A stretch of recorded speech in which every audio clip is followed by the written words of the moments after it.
waxaana wanaagsan daawadayaal waa mar kale iyo barnaamijkeennii xogta dahsoon oo aynu daaha kaga qaadayno sababaha keenay in xilligan Turkiga loo dhiibo taliska ciidamada sida degdega u gurmada ee gaashaanbuurta NATO iyo kaalinta uu Joe Biden ku leeyahay go'aanka NATO. waase maxay saamaynta uu ku yeelan kara himilooyinkii Turkiga ee ahaa inay yeegleelaan isbaahaysi cusub oo military iyo baayac mushtar. macluumaad kale ayaa raaci doona ku soo dhawaada barnaamijka.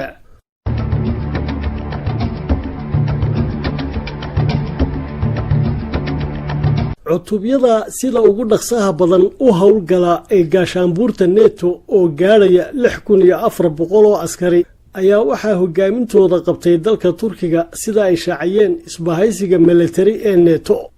Turkiga ayaa mas'uuliyadda kala wareegay dalka Poland kowdii bishii January iyadoo ciidankaasi yihiin kuwa mar walba ku jira heeginka si ay uga jawaabi karaan xaaladaha degdega. qiyaastii 4200 oo ciidan oo ka socda taliska guutada 66aad ee gawaarida gaashaamana ee Turkiga iyo qiyaastii 2200 oo ciidamo dheeraada oo ka kala yimid wadamada Albania, Hungary, Talyaaniga, Latvia, Montenegro, Poland, Romania, Slovakia, Spain, Britain iyo Mareykanka ayaa waxa ay ka mid noqdeen ciidanka NATO ee uu taliskiisa qabtay Turkigu. gaashaanbuurta NATO waxay samaysay ciidankeedan sida degdega u gurmada sanadkii 2014 iyadoo ka jawaabaysay dhibaatooyin xilliga ka jiray bariga dhexe iyo duulaankii militariga Ruushka ee jasiiradda Crimea. NATO waxa ay ugu yeedhay guutada Turkiga ee 66aad inay ka mid yihiin guutooyinka ugu diyaargarowga wanaagsan ciidamada NATO, gaar ahaan qorsheynta saadka iyo rasaasta. guutada oo ku qalabaysan noocyadii ugu dambeeyay ee gawaarida gaashaamana ee ciidamada, gantaalaha lidka taangiyada iyo madaafiicda hawsarka. wadanka Turkiguna waxa uu xubin ka ahaa gaashaanbuurta NATO tan iyo 1952 xilligii la ansixinayay cidda qabanaysa hoggaanka ciidanka oo ay soo xulaan guddida dhexe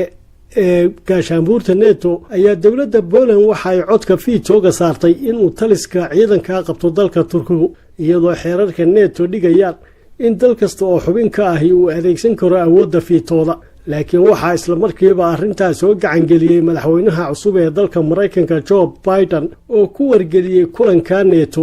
in sida ugu degdega badan loo ansixiyo talisnimada Turkiga ee ciidanka, isagoo ciidanka NATO uu ku wajahan yahay inay ka hortagaan khatar ka iman karta Shiinaha iyo Ruushka. wasiirada arrimaha dibadda ee NATO ayaa kulan ay salaasadii yeesheen waxa ay ka wada hadleen arrimaha muhiimka u ah isbaahaysigaada oo ay ku jiraan sida la isu waafajinayo mustaqbalka gaashaanbuurta NATO iyo siyaasadda arrimaha dibadda, howlgallada tababarka NATO ee Afghanistan ka socda iyo isballaarinta la sheegay inay wadaan ciidamada Ruushku. u dhiibitaanka Turkiga ee taliska ciidamada gurmadka degdega ee gaashaanbuurta NATO waxay qayb ka tahay siyaasadda dimuqraadiyiinta Mareykanku ku doonayaan inay Turkiga ku sii hayaan sanduuqa gaashaanbuurta NATO si aanu fursad ugu helin asaasitaanka isbaahaysiyo kale oo military, isla markaana ay Turkigu ka sii mid ahaadaan dunida reer galbeedka oo ay qaaradda Yurubna ka mid yihiin gaashaanbuurta NATOna xubin ka yihiin. dhowaan ayay ahayd markii Turkiga uu qabtay guddoomiyenimada guddiga amniga iyo iskaashiga Yurub oo ah guddi qaabilsan amniga caalamiga, taasoo la aaminsan yahay inay iyaduna qayb ka ahayd istaraatiijiyadda lagu haynayo Turkiga xerada reer galbeedka. sidoo kalena ay jirtay inay aqlabiyadda dalalka midowga Yurub diideen cunaqabatayn dhaqaale oo la saari lahaa dalka Turkiga.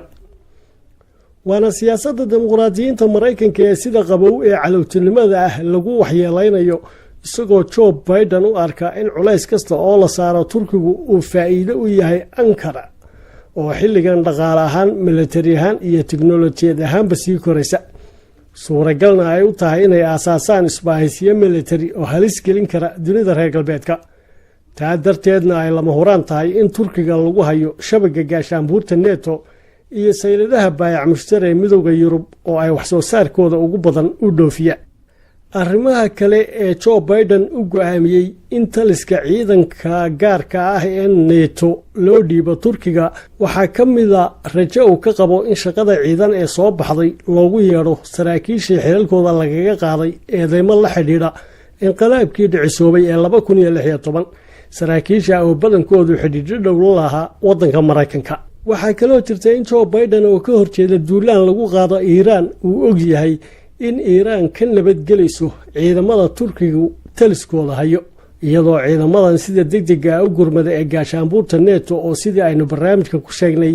sababaha keenay asaasitaankooda ay ka mid ahayd duulaankii Ruushku ku qabsaday jasiiradda Crimea 2014 ay haatan hoos imanayaan taliska Turkiga xilli ay Ankara wado olole ka dhana haysashada jasiiraddaasi Crimea. Turkigu waxay intii muddo ahaydba ku jireen dhismaha isbahaysiga military, kuwa siyaasadeed iyo kuwa baayac mushtar, iyadoo sidii aynu barnaamijkeennii kan ka horreeyay ku xusnay uu halkaa yahay isbahaysi ka bilaabanaya saddexda dowladood ee Bakistan, Turkiga iyo Ukraine.